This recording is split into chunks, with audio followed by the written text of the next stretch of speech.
This skill is use algebraic expressions. The learning goal for this skill is to delve into the language of algebra and to see how letters are used as placeholders. The success criteria is to use the concept of variables as a way of representing numbers using letters.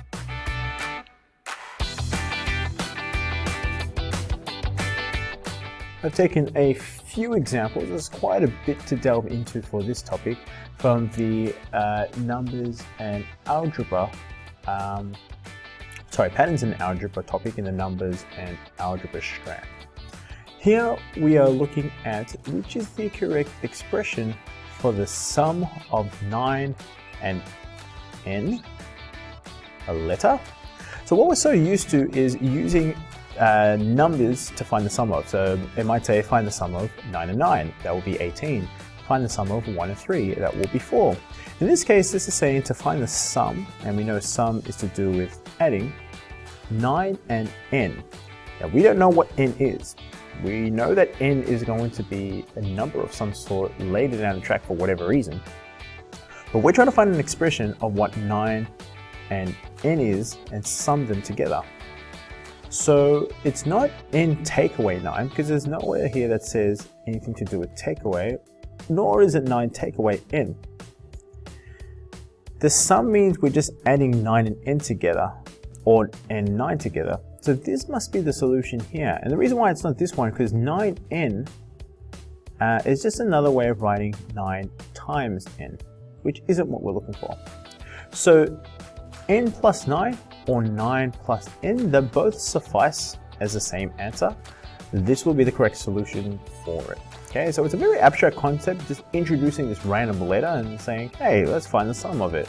There's no real mathematical skill in regards to arithmetic that's involved. It's just trying to determine which sentence or which expression is best fitted for this number sentence. So again, we're going to look at which type of question that's similar, which is the correct expression for 4 less than s. So now we have this less than symbol, so we know we have a subtraction of some sort. 4 less than s. So if it was maybe 4 less than 9, it would be 9 take away 4. If it was 4 less than 8, it would be 8 take away 4. If it was 4 less than s, it would be s take away 4. So in this case here, it's not that one, it's not this one, there's no division or addition. These are the two that most students will get confused, because I say a less than and they know it has to do with minus, but we're going less than what's intended. So 4 less than s. 4 less than s. So s has to start off first, and then we're going to get 4 less than that. So this has to be the correct solution here. Again, we'll look at 2 more of these type of questions.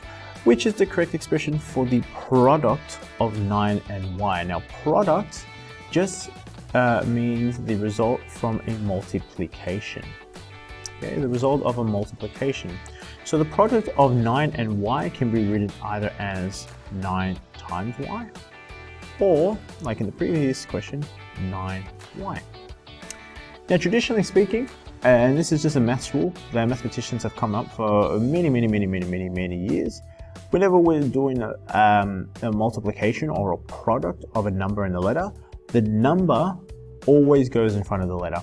Okay, you will never see an expression that looks like this, y9. And sometimes you might get something that looks like y times 9. That's okay. But then if you were to rewrite this in the correct algebraic term, it must be written like this. Now, luckily we don't see that there. We just see the 9 times y. So that's our solution here. But just be careful with this rule, okay? It's always number in front and then the letter or even letters afterwards. This question here, which is the correct expression for 3 times smaller than m? Now, a lot of students, again, they fall into this trap where they think, oh, 3 times smaller than m, that must mean you start with m and then you subtract 3 because it's 3 times smaller. No, if that was 3 times less than m, then yes, you would use this expression here. But the fact that it says smaller has to do with proportion size. And we're getting 3 times smaller than m. So if m was a certain size, let's just say this is m, maybe m could be some type of chocolate bar of some sort. We don't know what this quantity is, but let's just say this full quantity is m. And we need to find an expression that's 3 times smaller than m. So we're going to get 3 times smaller than this. So we have to split this up into 3 parts. So this little section here, this is 3 times smaller than m, because 3 lots of this will make up the full m. Okay? So all we've done was grabbed m and divided it by 3. We split it up into 3 parts, and this is what that smaller part means. Okay, kind of like the opposite of product, but it's definitely not less than, it's smaller. Okay, if you hear the word greater, that has to do with multiplication, increasing the size proportionality wise. So in this case, m divided by 3 will be our answer. Now you will get quite a few questions that in the number format. This is where you can see the true essence of where the letter being a placeholder comes into play.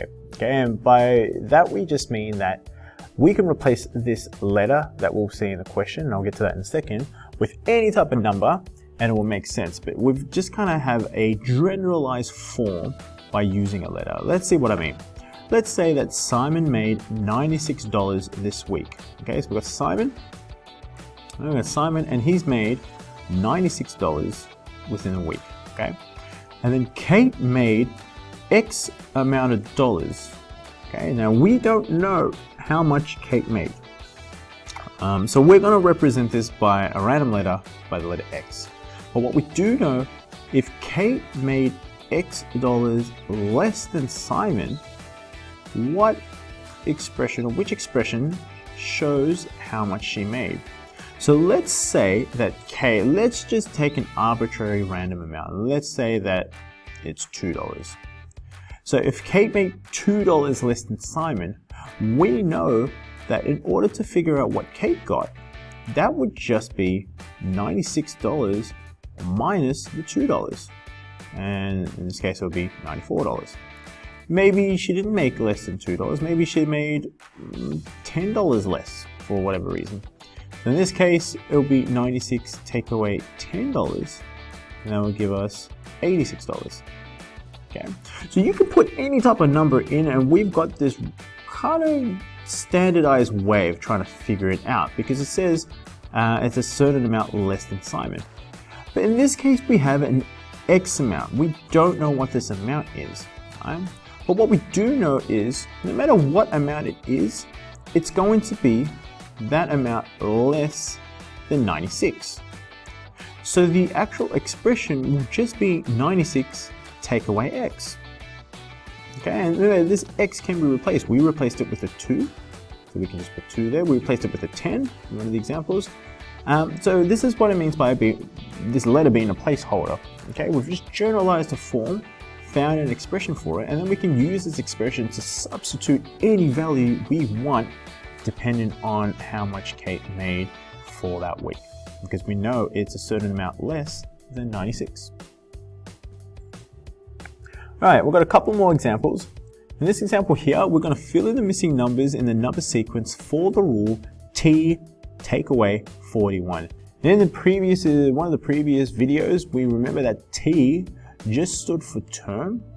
It's any term, and we can either go up or down a certain amount, and this is dictated by a minus or a plus, and what that amount is. In this case, this term is going down by 41.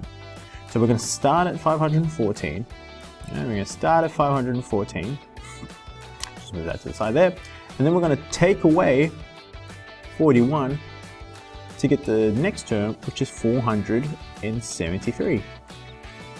Then we just minus another 41 again, and that will give us 432. And we keep going until we get to our last term here. So we'll keep taking away 41.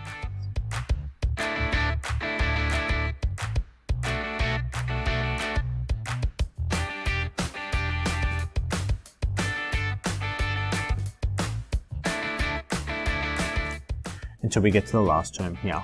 Now be careful, if you get just one of these numbers incorrect, the whole thing is deemed as incorrect. So just be careful that you're putting in the correct term and you're not missing out. Like I nearly did, I did -4 as opposed to -41. It's easy to fall into that trap of missing a number, okay? So just be very, very careful. Last one, fill in the missing numbers for the number sequence with the rule t times 2. So we're used to having a subtraction or an addition. In this case, it's times 2. So we know that when you multiply a number by another number, it's going to be greater. In fact, this is going to be greater.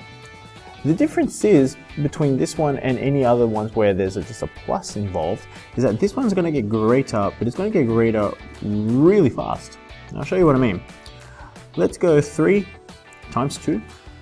Now it will be 6. Okay, so 3 times 2, because the rule is term, times 2. It gives us 6. Now with 6, we're going to again times this by 2. And this will jump straight to 12. And then again, we're going to times by 2, 24, 48, 96. And you can see that this growth has gone up quite exponentially fast.